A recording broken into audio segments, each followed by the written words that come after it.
Thank you so much. Thank you for this introduction. This is Iyad. Today we're going to have a conversation about behavioral science and how behavioral science could be the secret hat that you can wear as a people leader, in today's workplace to face the challenges that the workplace is going through. So I'm going to move forward and let's start. So here you go. So let's start with some questions. Let's do a quick check-in. How are you doing today? Maybe if you can just one word to describe your feeling and what's coming up for you right now. Any thoughts, any feelings, please share in the chat, right? They can share or in whatever they want. So feel free to share when ready. You can put your answers right in the Q&A. Use that Q&A widget. Perfect. Awesome. Cool. And how do you want to show up today? Maybe bring some awareness and consciousness to your intention. Set an intention that today I would like to show up. I choose to show up very, very happy. Some people will show up like very curious. Some people show up very, critical. Whatever you want, this is yours. Just bring some awareness and intention to it. All right, here you go. I can see now. All right. Yeah, Mary, curious. I don't know much about this topic. Me either. No, just kidding. Well, we'll talk about it. So, all right, I feel good. Awesome. All right, thank you for sharing. Thank you. Yeah, keep them coming, right? And last one, what is one thing you would like to get out of this conversation? What's your aspiration? What thing that you would like to get out of? How can you say this hour was as a good hour spent wisely? All right. Thank you. Yeah. All right. Yeah, what is one thing you would like to get out of today's session? I like this. Today I'm going to show up vulnerable. I love it. Curious, happy is how I'm showing up. Yep. Actually, happiness, it drives curiosity and vice versa. All right, this is awesome. I see here to learn the secret is, okay. Thank you. Cool. All right, so let's kick it off. So what I'm gonna do here and just walk you through a very, very simple agenda. Today, what we're going to do is we're going to have a conversation about behavioral science and how behavioral science can address the 5 tensions that people leaders face today. You're going to learn about the tensions that I chose for you. Then we're going to talk about behavioral science specifically in the context of learning and development. And later, after that, we're going to talk about, actually, we're not going to talk about, we're going to practice behavioral science. So today is going to be, bias for action. We're going to use some of the behavioral science principles and templates to give you that sense of confidence in using behavioral science. So the goal is not to be inspirational, maybe a bit informational, but the goal is to be very, very contextual. And I remember the quote by Descartes where he says, I think, therefore I am. I like what John Seely Brown says, I engage, therefore I am. So it's all about contextual knowledge. It's all about engaging. If theories do not work in certain contexts, so they do not work, right? And that's what we're trying to do, is to be very contextual, very practical, and immediately give you that sense of confidence that you can apply what you learned today. With that, let's go here. The first question, we're going to have a lot of questions. We said it's a conversation. As a people leader, what tensions are you facing in the workplace today? And my my friend Ben here is gonna pull the poll and show the answers for this question. As a people leader, what tensions are you facing in the workplace today? No right or wrong answer here. Whatever you're feeling, whatever you're thinking is valid. Again, you'll find that poll under the Q&A widget. Thank you.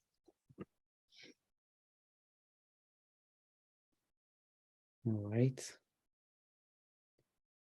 Yeah, we see. I like that. It's like how many people are typing here. Yep. So think about tensions, think that are competing against each other. Think about any, you know,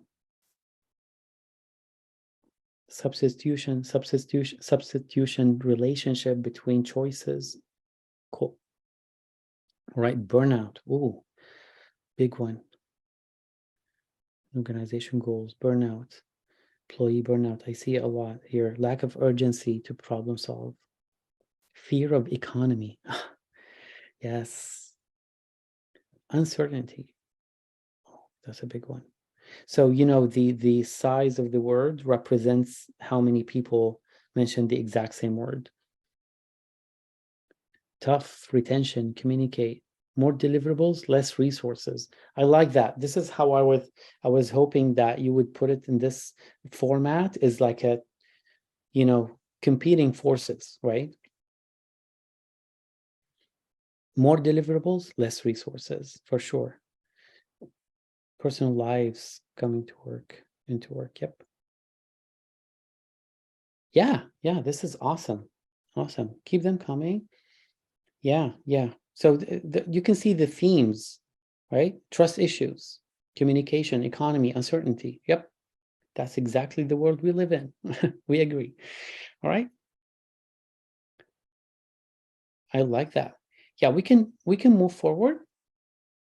So I'm gonna go back, and I want to share with you the tensions I chose for you.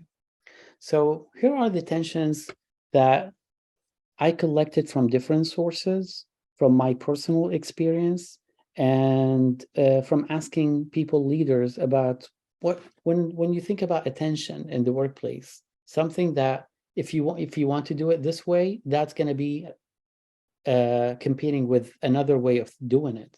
There's no like a clear answer of doing something. And these are some of the tensions. That are not all of them. This is not an exhaustive list at all, but think about tensions between the whole philosophy of human resources and people ops and talent and all that. A lot of companies say we are people first company, an organization. Others, they do it, but they actually do not say it this way, and vice versa, where people say we're people first, but in reality it's more about outcomes, deliverables, sales. Now that doesn't mean that doesn't indirectly impact people, for sure, but just the how of achieving results, the big two E's, I call them, the effectiveness and efficiency of outcomes. How we achieve that is the people. And if we are centering people as just the how, not as a goal, like the third E would, if you will, would be engagement, engagement with capital E, then that would be basically we're a people first company. You hear a lot about people versus business. So that would be attention here. The second one about agility and scalability. A lot of programs, when we design a new initiative or intervention in the workplace, whether it's compensation, learning, rolling out a human resources management system, or anything, there's always this mindset and tension happens when it comes to planning is, are we doing it for a quarter or two or three, or are we doing it for like 3 years, right? Is it progress over perfection, or we want everything to be in place right now, so we spend more time on planning till we get to a point where any initiative would take more than 6 months to a year to roll out. Agility and scalability. The third one would be about perception and reality. Now, Yeah, you heard this, phrase, perception is reality. In my opinion, perception is more important than reality. And we'll talk about that from a behavioral science perspective. But people believe stories, they do not necessarily remember facts. And they do remember facts only if they are connected in a story format. So when it comes to stories and perception about things, you might roll out something that's very successful, but how people perceive it might be very different, and vice versa. You might something doesn't actually have, meaningful outcomes, but the way that people translate the experience into their brains might be successful. So entertainment versus actual learning, that would be an example when we roll out learning and development, for example. Compensation, you might pay people really, really well, but they do not necessarily like the pay, just because comparison and all the other irrational ways of thinking about proper compensation and all that. Expectations versus support, somebody mentioned that in the word cloud. More expectations, the role of the HR leader today, and we're talking about leader here with a capital L, which is any person who sees the opportunity and act with integrity to support and influence people toward the common goal. That's like the definition of leadership in general. Not leaders means like only CHROs or VPs or directors. And the expectations are keep going higher and higher. The bar is just really high these days about the role of the HR business partner, the role of the HR ops. You have to be technology savvy, data driven, relationship builder, strategic thinker, ready all the time, but also take care of yourself.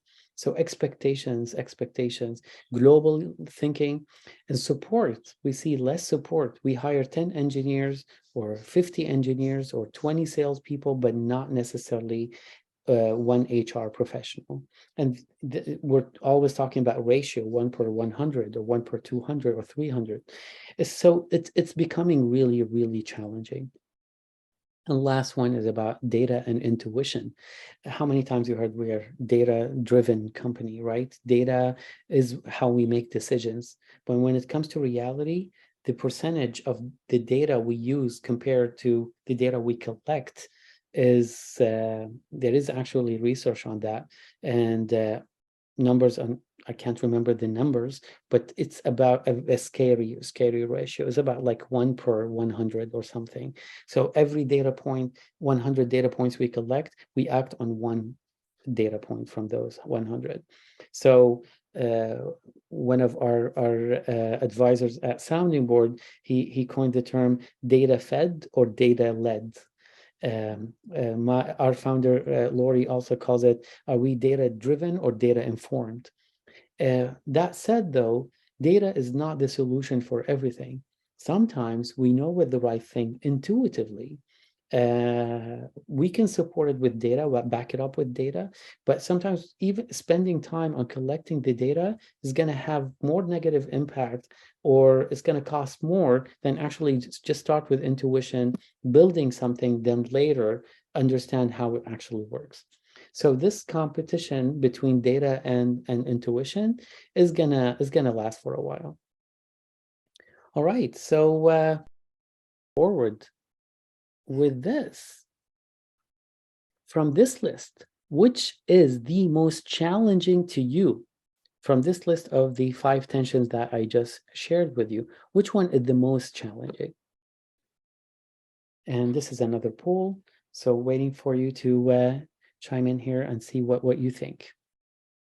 All right, we already have answers. Awesome. Okay, expectations versus support. Absolutely. Wow. Perception versus reality. Agility versus capability. Yeah, data versus intuition. Cool.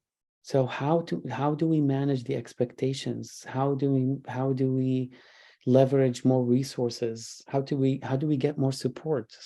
Yeah, I can intuitively tell you if HR is successful and not stressed out based on the quality of the CEO and the quality of the executive leadership team.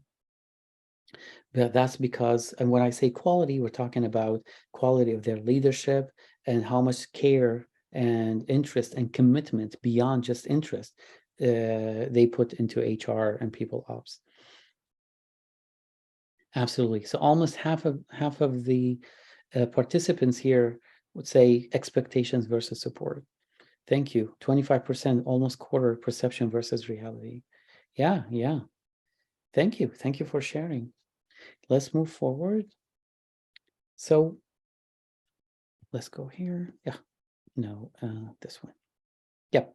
So these 5 tensions, when we say tension, again, competition, substitution, effect, or relationship, I put them into kind of this way: people versus business, us versus Dell.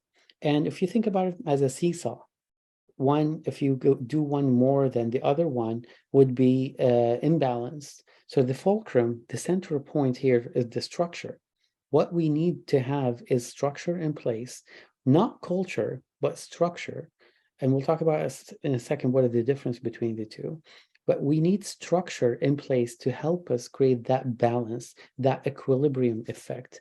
If one of them is not balanced or is heavier than the other one, in my opinion, that's going to lead to tension that is unwanted. And we'll talk about that now. So double clicking on the word structure, I identified 3 types of pillars for structure. The first one, when it comes to understanding the word tension itself.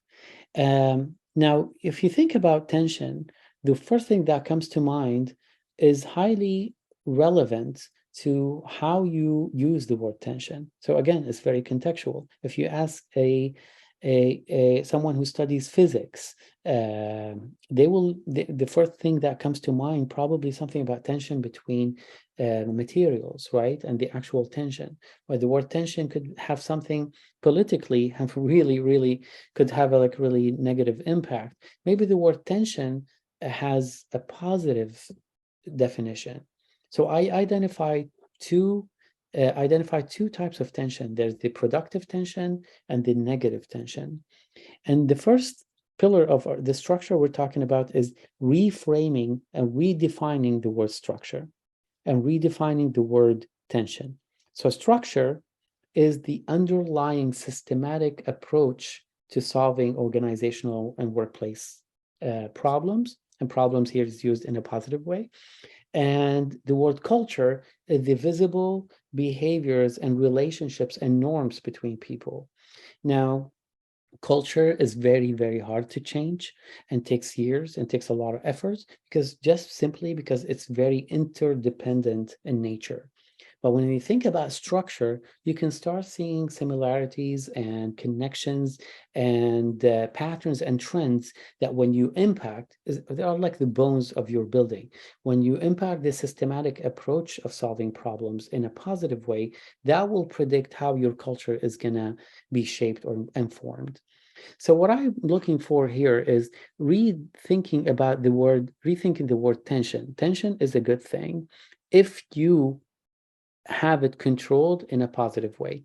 So think about the equilibrium here. You heard about flow, when skills and challenge are in the flow, which is too much skill and less challenge, you're in boredom. Too much challenge and less skill, you're in burnout. We talked about burnout here. So to reduce burnout, just provide less challenge to people to a point where they are in a flow state. That's exactly how we want the organization, not just the individual or the teams, but the whole organization, reduce the organizational stress and burnout through reducing challenges to a point where we are in a flow state. That's the equilibrium and the engagement point. But if it's detected, this equilibrium there is a challenge that is not managed, and people feel that they are in confusion. If you don't go back and solve it, this is a healthy relationship between these two circles. But if you don't resolve the confusion, that will lead to frustration and anxiety and stress and ongoing organizational debt in terms of psychological debt. That's not what you want. You want to always go back here and resolve and dissolve any disequilibrium happening in the organization. So that said, what we need to think about here is that tension is a good thing because it creates momentum. It creates emotion and it creates motion. And what you're looking for here is, instead of thinking about tension is between the two competing forces like data and intuition, expectation and resources, how can we actually think about this tension as a healthy driver of momentum in the organization? And we'll talk about another way to think about it, which is the false dichotomy effect here. Is it really an either or problem when we talk about tensions in the organization, or is it something else? What would be a reframe of the either or situation? Sometimes either or, it is either or. You only can choose one thing and that's it. But a lot of times it's not. It could be something else. And the one we're talking about here is the and. Thinking about support and expectations. Can we have support and expectations? When we think about data intuition, not versus, but and data and intuition. Same thing with perception and reality. Manage the relationship and the tension in an and way of the abundance mindset, and less about either or. So what would be, take maybe 10 seconds and think about something that in your mind it has a tension relationship, how we can think about it from productive tension through activating the and relationship between the two competing forces. An example that comes to mind here, and I'll give you 10 seconds before I share.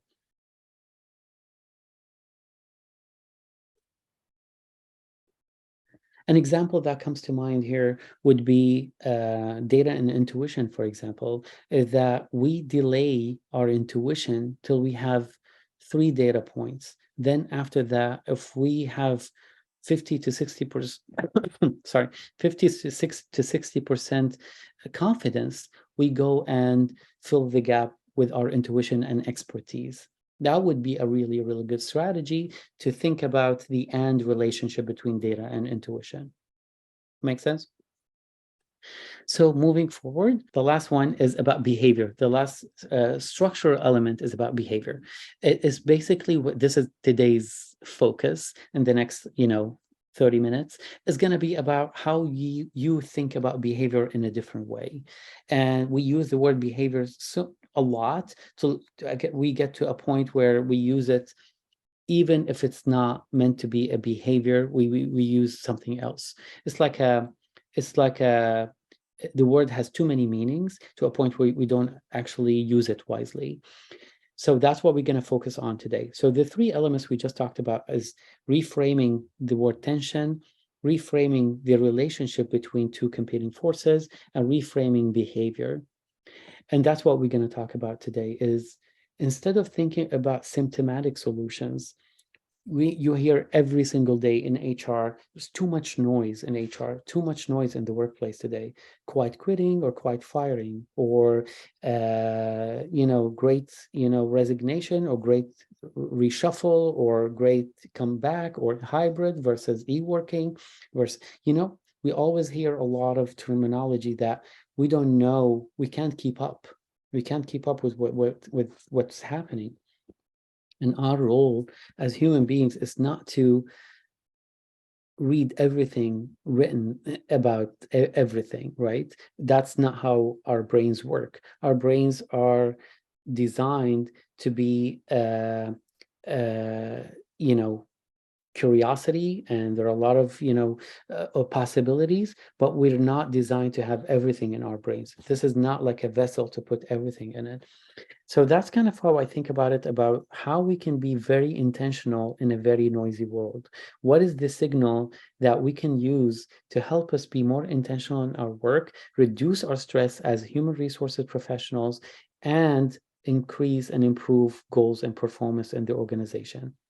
So one thing before I go there, I give this analogy all the time about the needle in a haystack. That was kind of content 30 years ago, 40 years ago, when we didn't have a lot of good content, and you know what you're looking for. It's just you find it in a haystack. It's still challenging.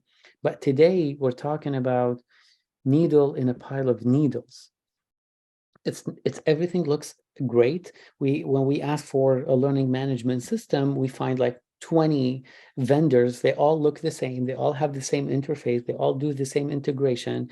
We don't know which one is the right one.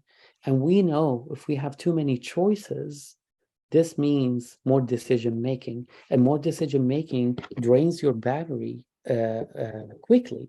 So that's why we're drained and burnt out, because we're making a lot of conscious decisions, and we make a lot of conscious decisions because we have too many options. So how do we bring awareness and intentionality to that?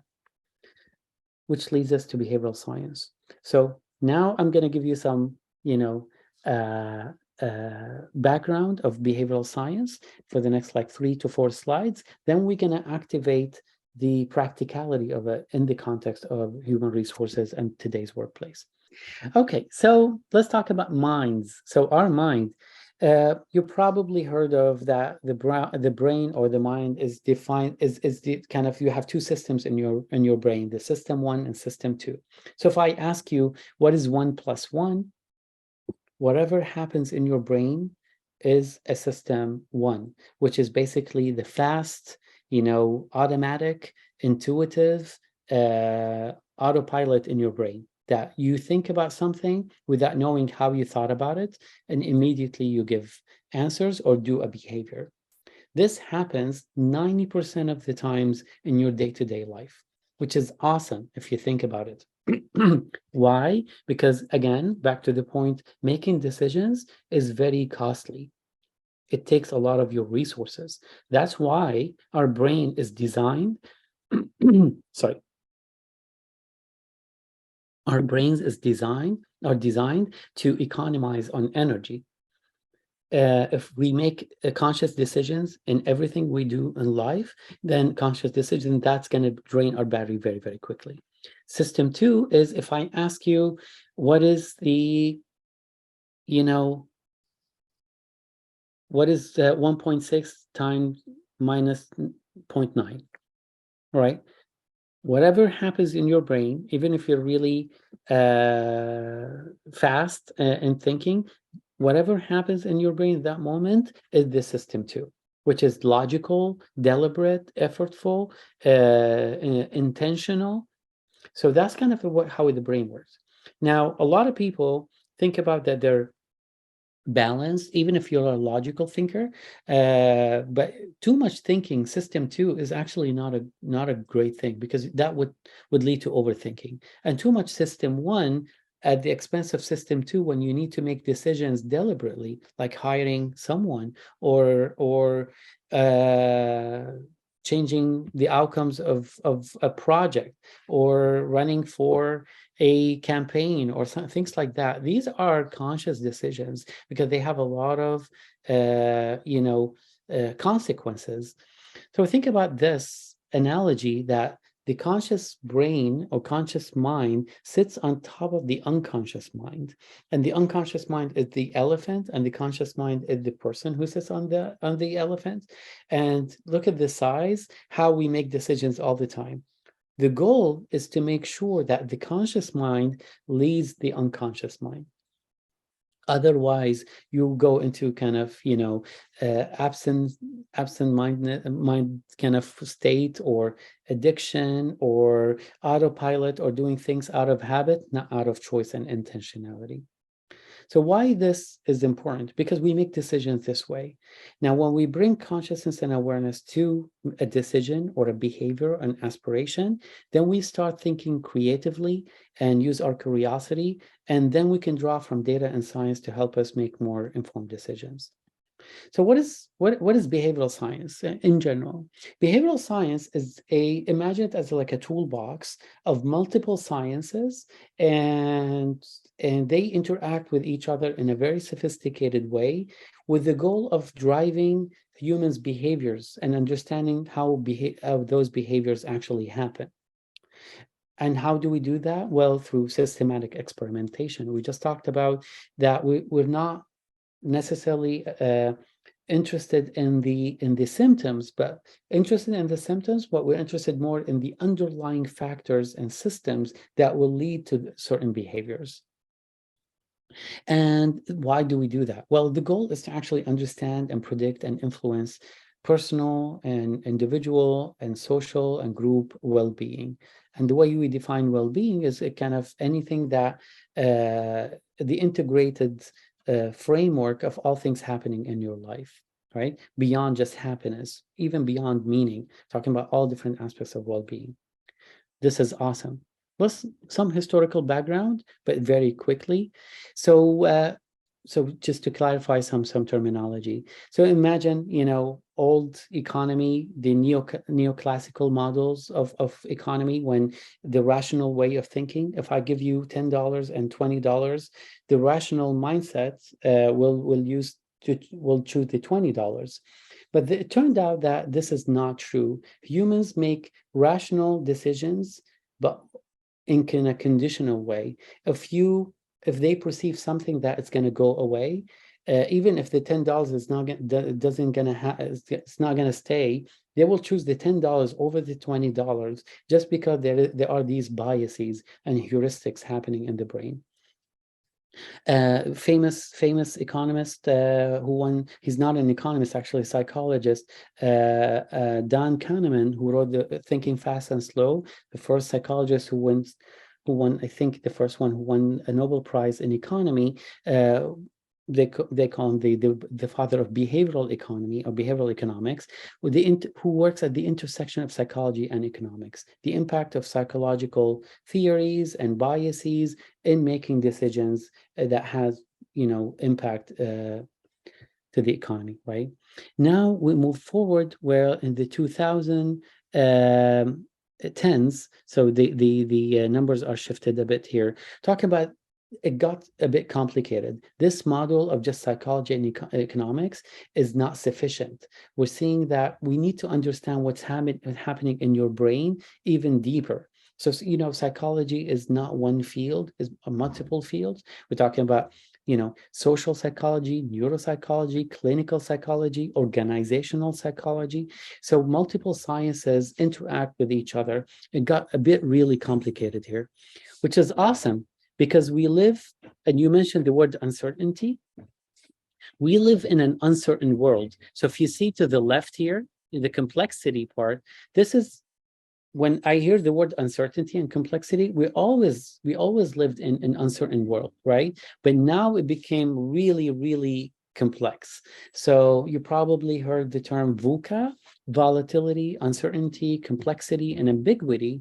We know the unknown and we don't know the unknown, and it became really hard to actually imagine how we can plan for things beyond like 90 days sometimes, right?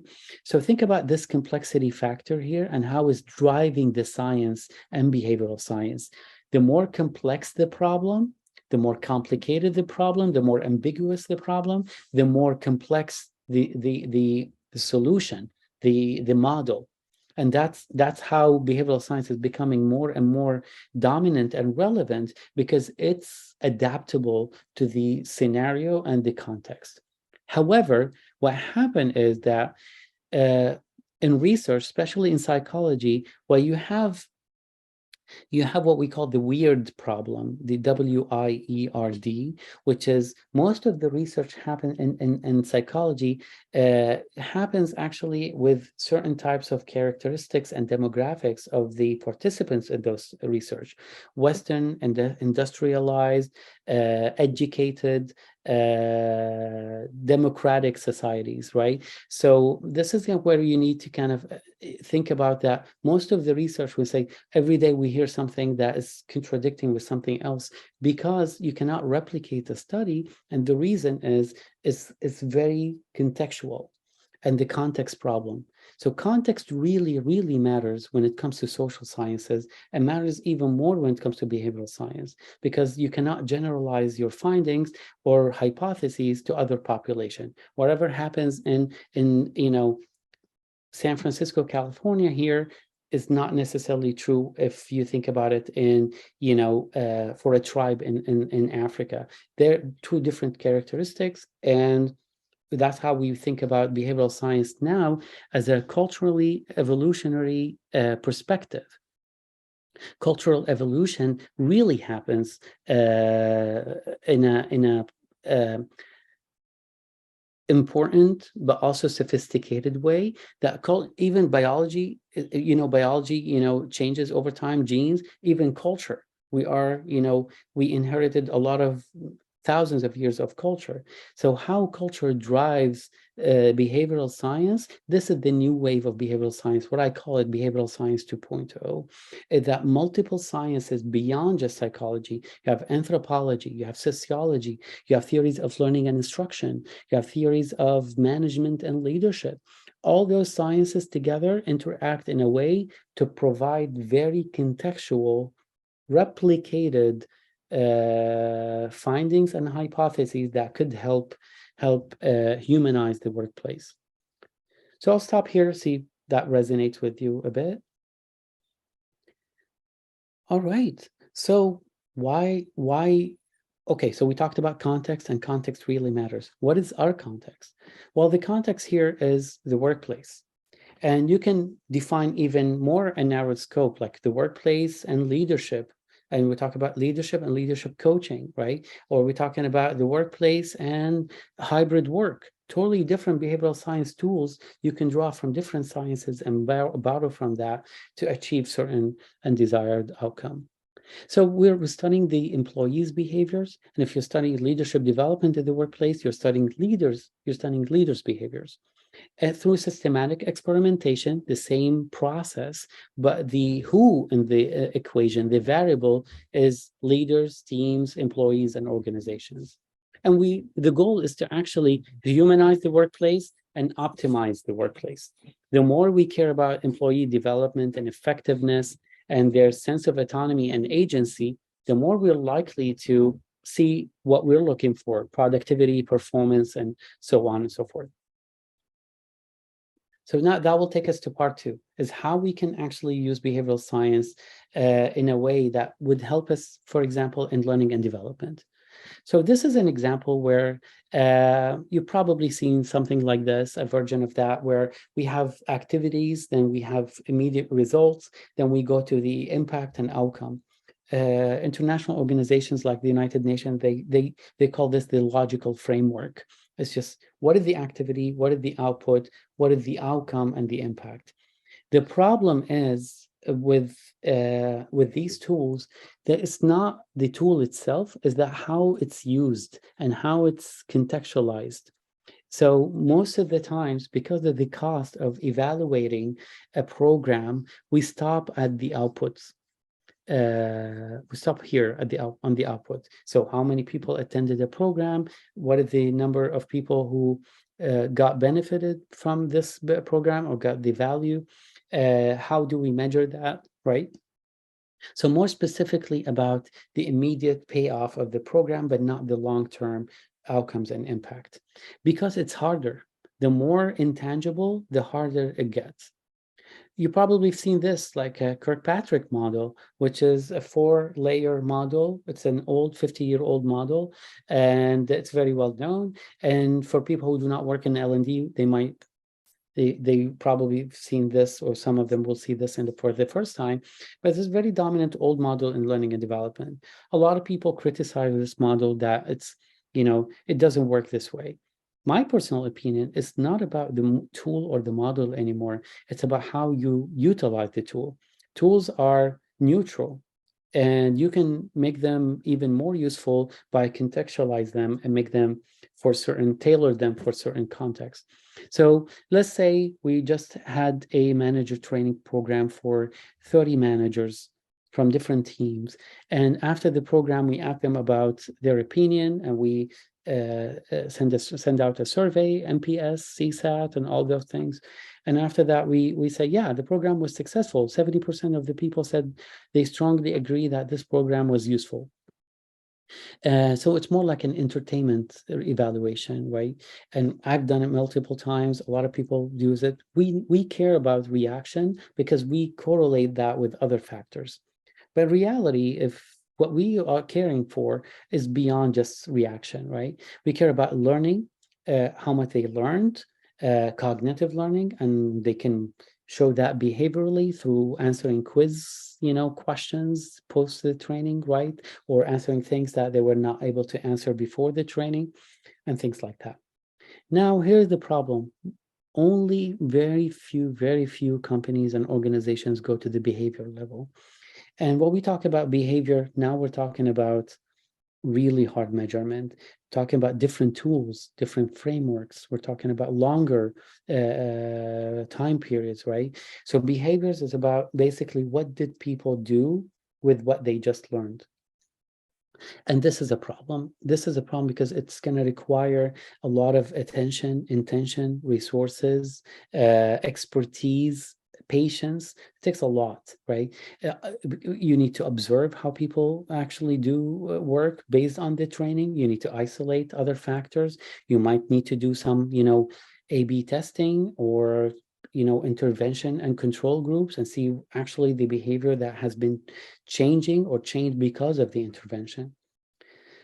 Cool, all these stuff, but how do we influence behaviors? So there are a lot of models. And now what I did for this presentation, I looked for the most popular ones and the one that a lot of companies actually use. And I found out that there is a denominator, most common denominator here we're talking about, that most behavioral change models actually have in common. I chose one of them, the most simplistic one, but also the most researched one. And it's based on the work of B.J. Fogg at Stanford, the director of behavioral design or behavioral design lab, which I had the pleasure to work with him and graduated from his program about behavioral design and how we actually influence behaviors. So I want you to think about behavior as an equation here. Behavior happens when motivation for this behavior meets the ability and meets a prompt. So to represent this visually, think about two axes, X and Y. The Y is the motivation to do the behavior, and ability is the X-axis is the ability to do the specific behavior. So for example, if I ask you to donate $1 to your favorite or a charity that you choose, would you say $1 and $1 only? Would you say this you have a low motivation, mid motivation, or high motivation? You don't have to answer, just in your mind. And if you think about, if I say $1 and $1 only, would you say easy to do, hard to do, or mid? It depends. Don't overthink it. Whatever comes to mind is great. Now, if I ask you, so if say ability and motivation are high, you're here, the top right corner, close to the word BMAP. But let's say if I ask you to donate $1 million to an organization that you really do not share any values with them, would you say you have low motivation and low ability? Right? Probably both. So you're here, the top low corner. It's hard to do and low motivation. Where it gets tricky is the substitution relationship between motivation and ability, which is if you have high motivation and low ability, or high ability and low motivation. This is where it gets tricky. A lot of people describe this problem as chicken or egg problem. What the research is saying is actually a chicken solution, which is basically you start from ability. This is where you spark change in the organization. So by making things really, really easy for people to do, that's the first, let's say, rule in behavioral science. By making things really, really easy to do and removing barriers to do something, that will motivate, that will actually, you will see change. You will activate, you go beyond this activation threshold, and that will give you the ability to do something that, even if you have low motivation to do it. Then, because of activating this threshold, activating this behavior through ability, making really, really easy, then your motivation is going to go up based on the intangible rewards from doing this behavior. So this is how it works. This is the recipe of it. And after that, when we need to kind of just understand two things. Number one, most of the times, 90% of the times, when we think somebody's behavior, we do not think about their ability. We assume their motivation. And there are a lot of examples. Think about someone who doesn't, like a new hire, they like, they arrived late to a meeting. The first thing that comes to mind unconsciously is their motivation. Well, they were late or they something, but not their ability. Something happened. They couldn't come to on time. And think about managers, and think about why do not managers, they do not do one-on-ones on regular basis, why employees do not turn on their cameras when they are in Zoom meeting, even sometimes we tell them to do so. Or think about compensation and why some managers do not manage their budgets in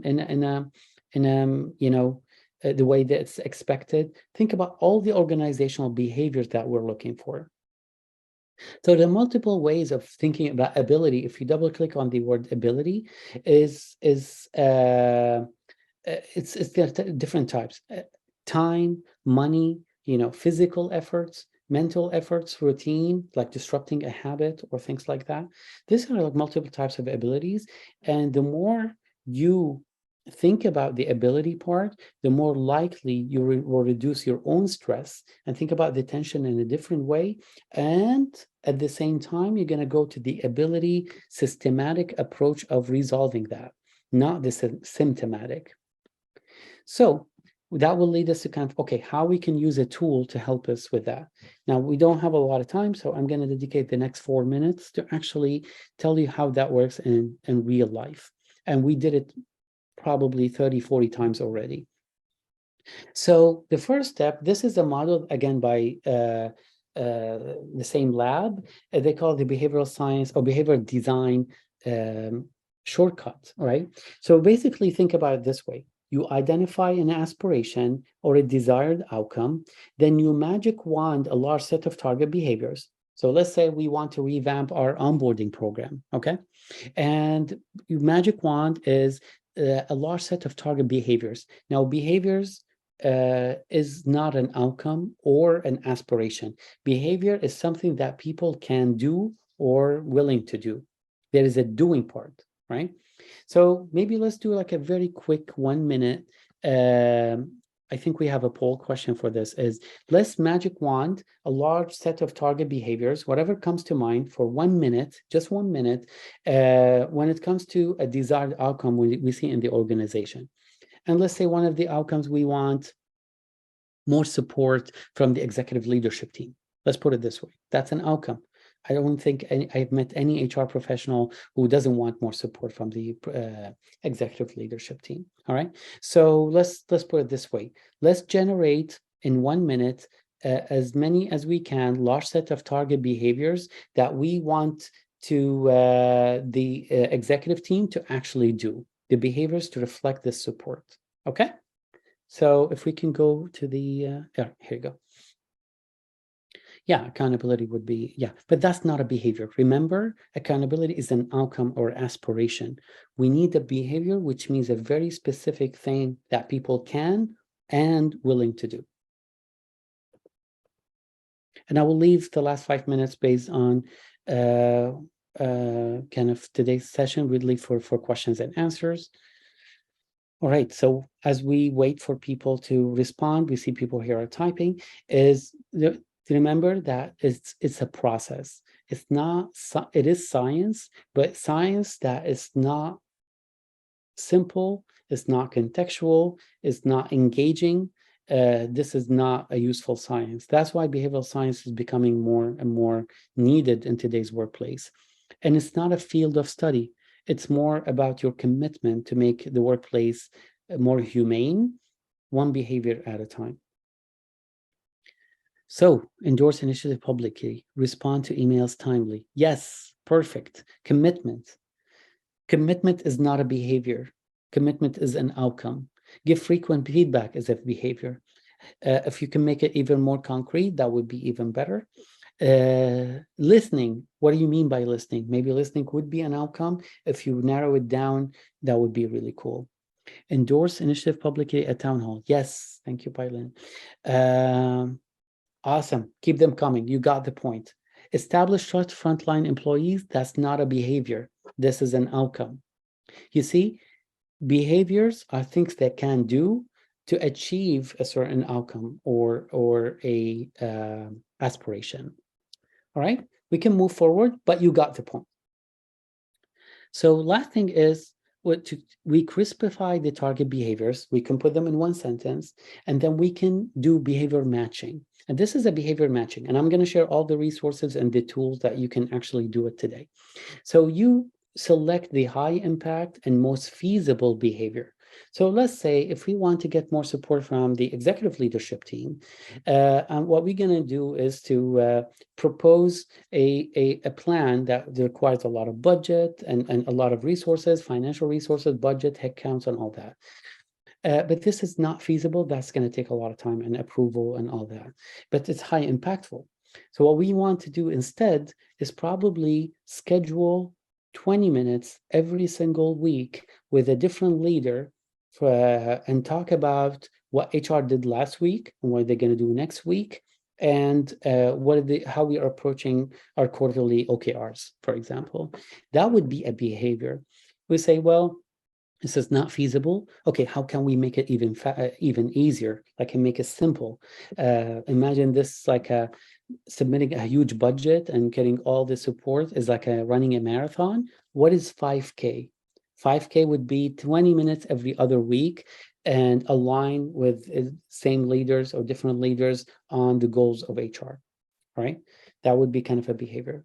So last thing is, after we do this, we make it even easier. We design a prompt. If you remember the P in the model, we make it really easy. We increase motivation based on how easy is this process.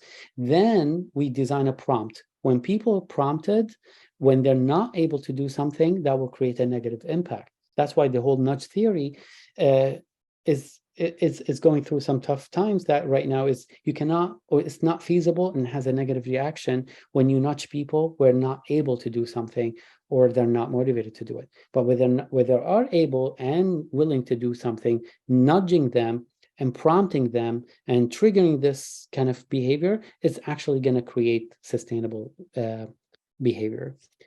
All right, so last thing is here, maybe just quick checkout question here.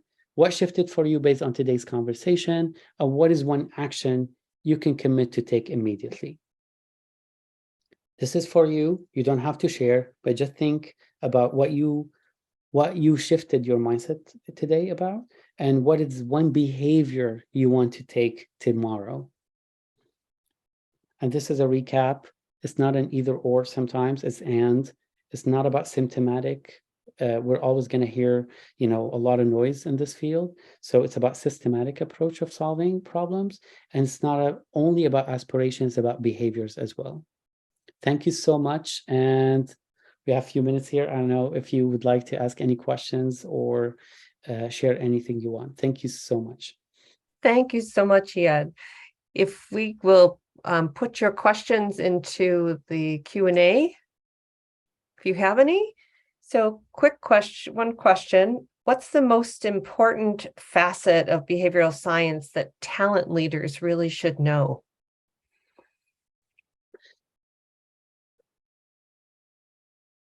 Yeah, there are three things quickly.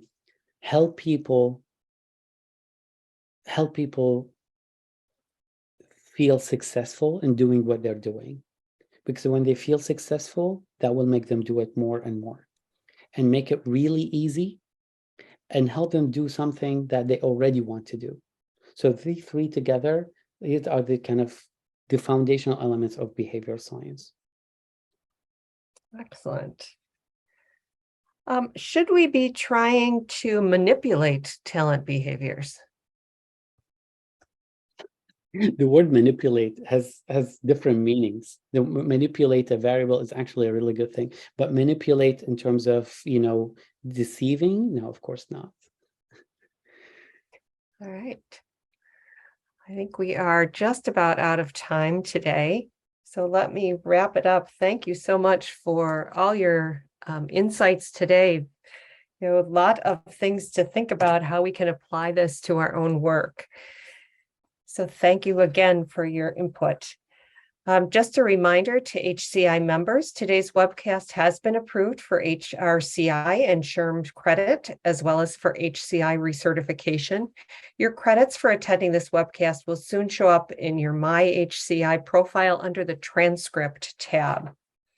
And while you're there, don't forget to check out hci.org for even more insights, as well as information on our certifications, virtual conferences, premium membership, and much, much more. I'd like to say one more thank you to our presenter today. Yet, thank you so much, and to the good people at Sounding Board. And also, I'd like to thank all of you, our webcast viewers. Thank you for spending an hour with us. We'll look forward to seeing you next time. Thank you.